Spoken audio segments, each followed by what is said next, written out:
Setiap dari kita pasti pernah merasa tidak cukup. Entah itu saat tugas menumpuk, atau saat harus melakukan keputusan penting di kantor. Di saat-saat seperti itu, kita menginginkan kekuatan super untuk mengatasi semua masalah. Siapa sih yang gak mau punya kekuatan untuk terbang di atas semua masalah yang ada, atau memiliki kekuatan untuk menghapus masalah dalam sekejap?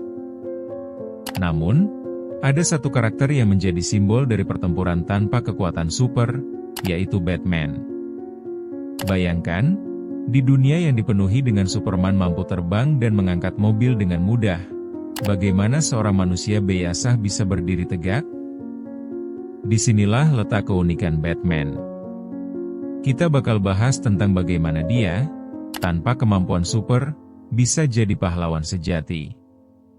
Dari pelatihan fisik yang ekstrim hingga dedikasi yang tidak lengah, mari kita lihat lebih dalam apa yang membuat Batman tetap menjadi idola bagi banyak orang, meskipun hanya dengan kekuatan manusia. Chapter 1, Asal-muasal Batman. Akhirnya kita sampai di momen yang ditunggu. Mari kita lihat bagaimana Batman lahir dan berkembang menjadi sosok yang kita kenal sekarang. Dikenal sebagai Bruce Wayne, seorang anak kaya yang kehilangan orang tuanya di usia muda. Kejadian tragis ini yang memicu tekadnya untuk melawan ketidakadilan. Gak cuma sekadar balas dendam, namun sebuah panggilan untuk menjadi pelindung. Dengan segala fasilitas yang dimiliki, dia masih memilih untuk berlatih keras, berinvestasi dalam teknologi, dan melatih otak serta fisiknya. Kita seringkali berpikir bahwa kekayaan adalah segalanya, namun bagi Batman, itu adalah alat untuk mencapai tujuan. Dia tidak nyaman berada di zona nyamannya dan memilih untuk bertindak. Jadi, bagaimana jika semua dari kita melakukan hal yang sama, memanfaatkan apa yang kita punya untuk membuat dunia lebih baik ya? Coba deh refleksikan, apakah kita sudah cukup berjuang dengan apa yang kita miliki? Chapter 2, Mental Seorang Pahlawan. Setelah tahu asal-usulnya, apakah kita paham apa yang sebenarnya menggerakkan Batman? Bukan hanya bekal kekuatan fisik, tetapi mental yang sangat kuat. Dalam banyak cerita, Batman menghadapi musuh yang tidak hanya lebih kuat, tetapi juga lebih pintar. Jadi, sudah jelas bahwa keberanian dan mentalnya yang luar biasa membuatnya tetap berjalan saat segala cara tampak tidak berhasil. Dia gak segan-segan mempersiapkan rencana cadangan meskipun sepertinya segalanya sudah dirancang. Tahu gak? Ada satu pelajaran penting tentang kegagalan dalam hidup dari Batman. Dia menunjukkan, gagal itu manusiawi. Tetapi yang penting adalah bagaimana kita bangkit dan tidak membiarkan kegagalan itu menghentikan langkah kita. Kadang kita seringkali terlalu keras pada diri sendiri, padahal yang dibutuhkan hanyalah semangat untuk terus maju. Chapter 3, Peran Teknologi dalam Pertarungan. Pasti kalian ngira Batman hanya mengandalkan otot? Jelas salah besar.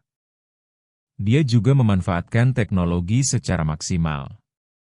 Bayangkan, dalam dunia yang dikelilingi oleh kekuatan super, dia masih bisa bersaing dengan gadget canggihnya. Dari Batmobile hingga Batarang, semua itu adalah hasil inovasi dan kegigihan.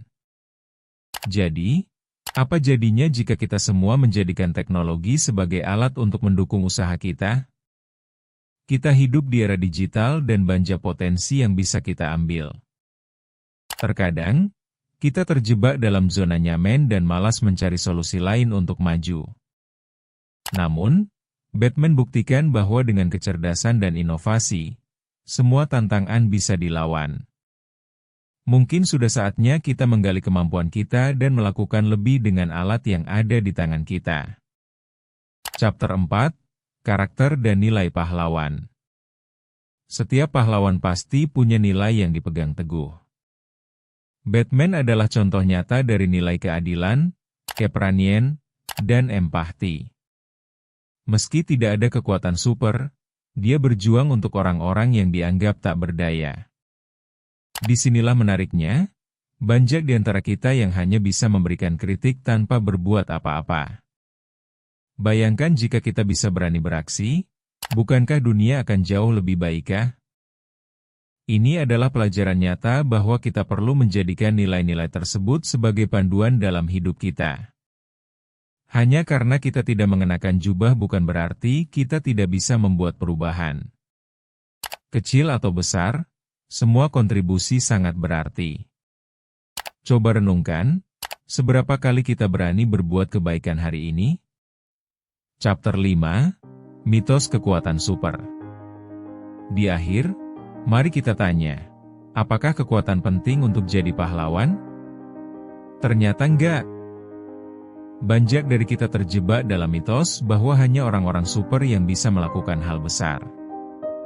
Batman, dengan segala kerapuhannya, justru membuktikan bahwa ketulusan dan keinginan untuk berbuat baik adalah kunci. Kita sering sekali merasa tidak layak atau tidak mampu membandingkan diri dengan tokoh yang lebih hebat. Padahal, kekuatan sejati datang dari dalam, bukan sekadar penampilan. Jadi, saat kita merasa kecil di dunia ini, ingatlah bahwa ketekunan dan niat baik bisa membuat kita menjadi pahlawan di dunia kita sendiri. Mari kita berjuang dengan cara kita masing-masing, dan ingat bahwa semua orang punya potensi untuk menjadi pahlawan, meskipun tidak memakai jubah. Ingat, cerita ini diangkat dari Memoria. Jangan lewatkan konten menarik lainnya, karena setiap hal punya asal.